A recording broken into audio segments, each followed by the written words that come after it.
as I said, it's Alcohol Awareness Week, and a couple of researchers show that Brits have still got a difficult relationship with alcohol. Data released by the World Health Organization shows that the number of British binge drinkers is up by 13%, with women driving the increase. Also, the UK has the worst rate of child alcohol abuse, as more than half of children have drunk alcohol by the age of 13. I don't know whether that means that they're drinkers, though. I think having tried alcohol before the age of 13 is not the same thing, but I'd have to look at the research. According to Drink Aware, the worst boozers are for Generation X, that's my lot, followed by baby boomers. Interestingly, though, Gen Z are turning their back on drinking, with 72% they fear alcohol. Mindful drinking has been a trend amongst mindful drinking. What is that?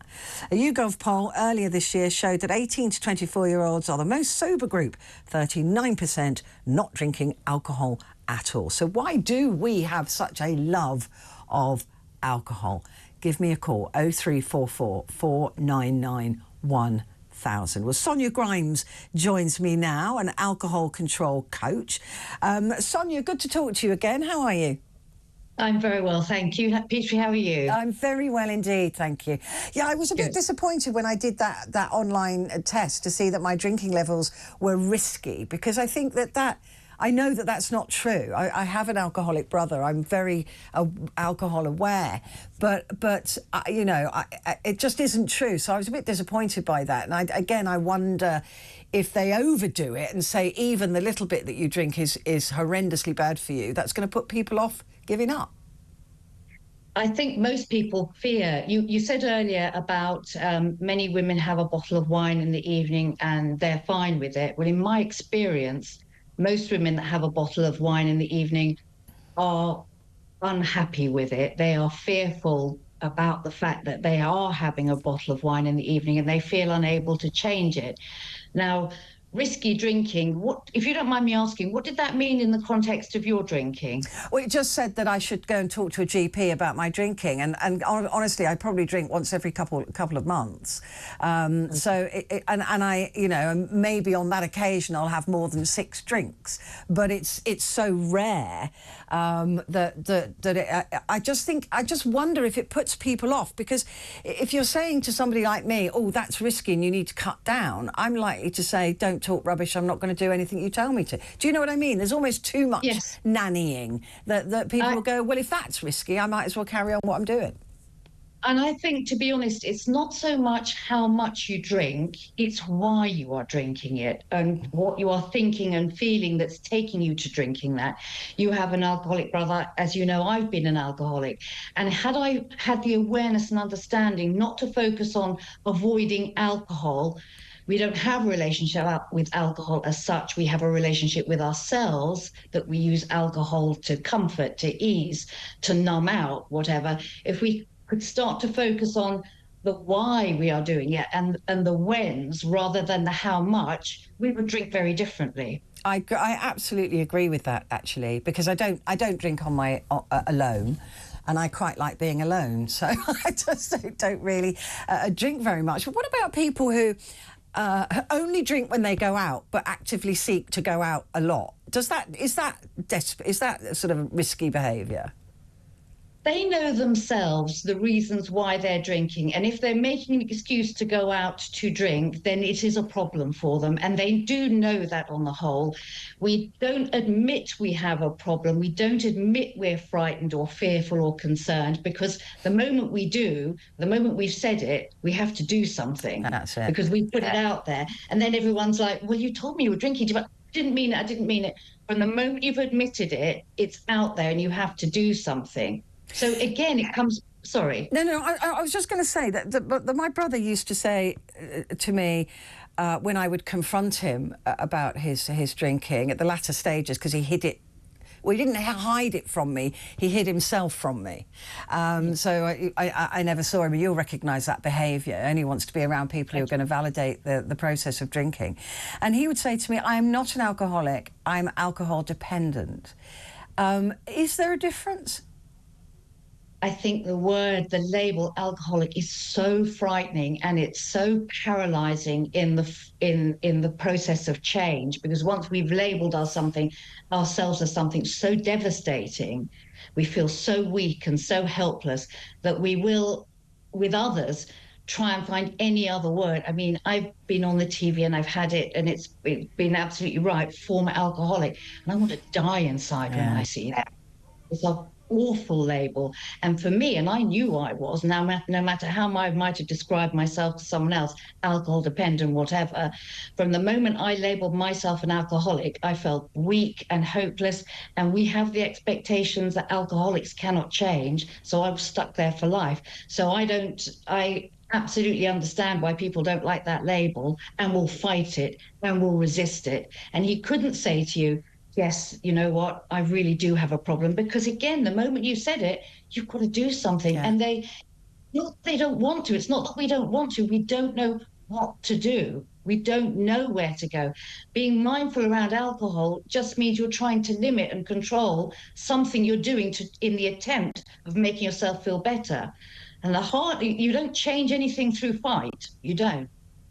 What about, I mean, again, the image that we have in our heads of an alcoholic, right? So, you know, no disrespect to you or anybody else who's battled with alcohol, but there is that popular image, isn't there, of the drunk on the street, or drinking a bottle of vodka on a park bench with brown paper wrapped around it. And this is also what my brother used to say to me. So, well, I'm not pouring vodka on my cornflakes, so I can't be an alcoholic. I'm not, sitting on a park bench in the middle of the day drinking, so I can't be an alcoholic.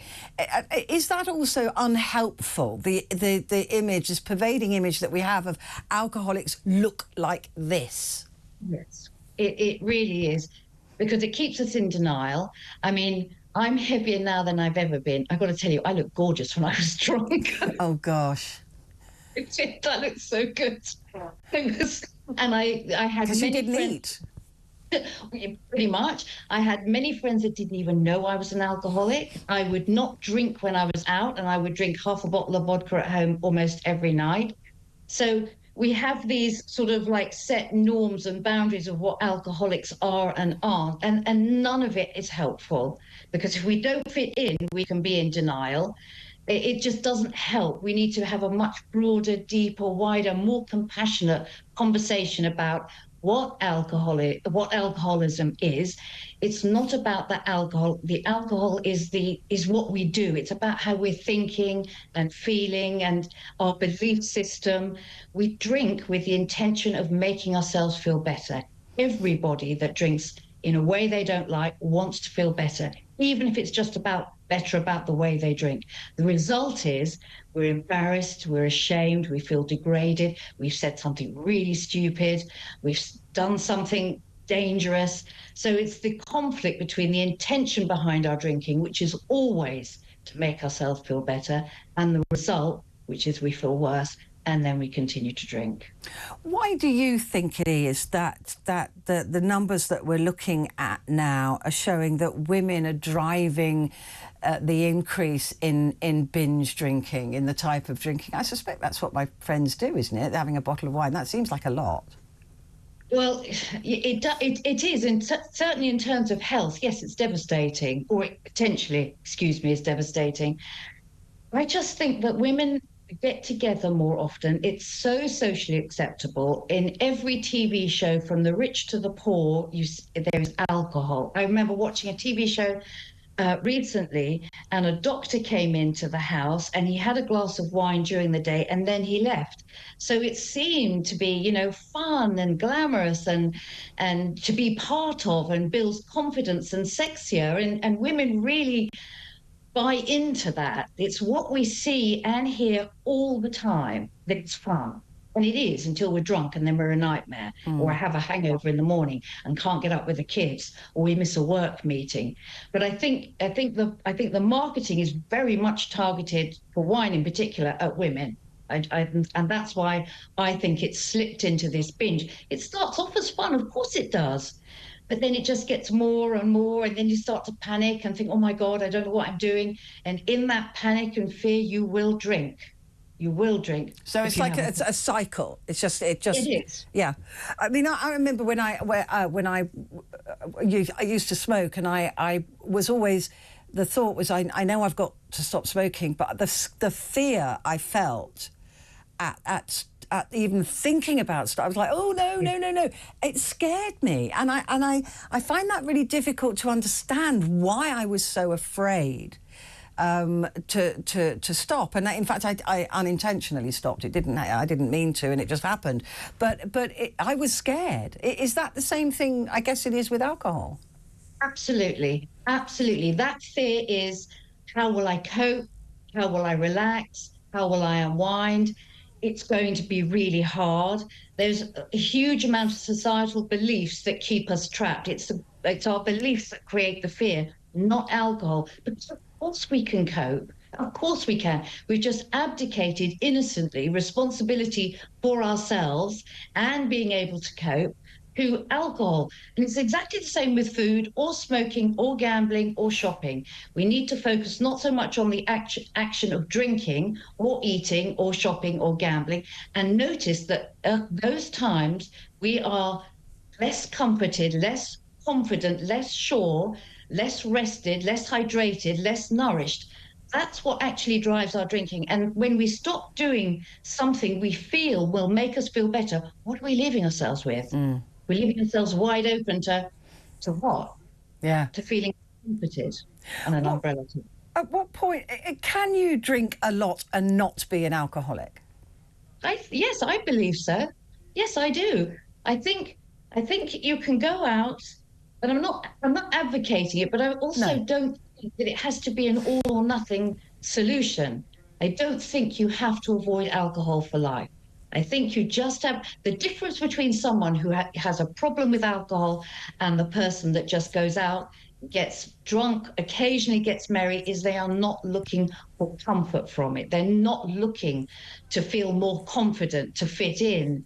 They're not looking for anything other than going out and having a few drinks and maybe having a few too many. And my views are really unpopular, and I'm sorry, I'm going to stand by them forever. And that's the difference. The difference between someone that doesn't have a problem and someone who does have a problem is the fact that the person who has the problem needs it or feels the need. And you can always tell, because the one, myself included, when I drank, when I was out of control around drinking, you can always tell you drink the first glass really quickly. Someone that doesn't have a problem drinks much more slowly.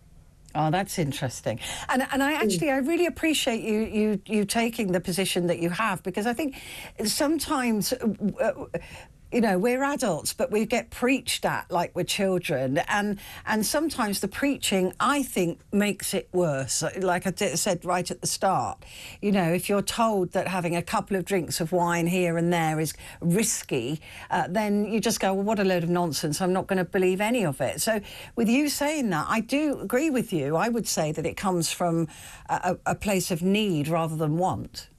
Yes, and just wanting to go out and enjoy yourself rather than needing to. And I get a lot of abuse, and some of it's really, and I still say, well, you can't drink again, you can't. That's not true.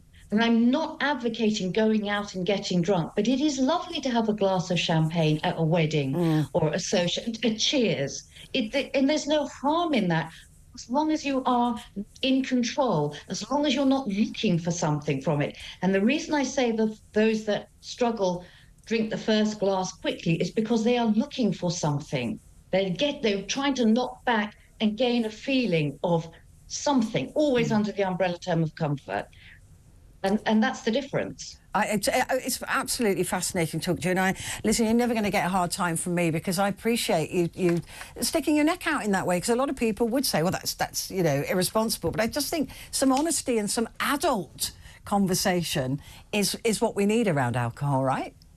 I don't think we need to be vilified for drinking, as long as we are drinking responsibly and we're not hurting anyone else and we're not getting in the car and driving. I don't think we need to be nannied in that respect. I think we need to be aware. We need to be mindful of why we are drinking rather than the amount we are drinking. But yes, we need to be aware of that as well, because we have got to live, and we have responsibilities. But a person that's aware of their responsibilities has that glass or two and then says, oh no thanks. We don't need to vilify either the social drinker or the alcoholic. They don't need to, none of us need to be vilified. We need to just be supported and taught a different way of viewing alcohol and being aware of, well, I'm drinking today. Why do I want this drink now? I want to feel comforted. I want to feel, I'm a bit nervous. I'm so tired. I need some time out. I want a drink to help me rest. You take drink out. I want to help me rest. Yeah. That's how we need to start thinking about it. Brilliant. Brilliant. Sonia, thank you. Let's talk again soon. Sonia Grimes, alcohol control coach.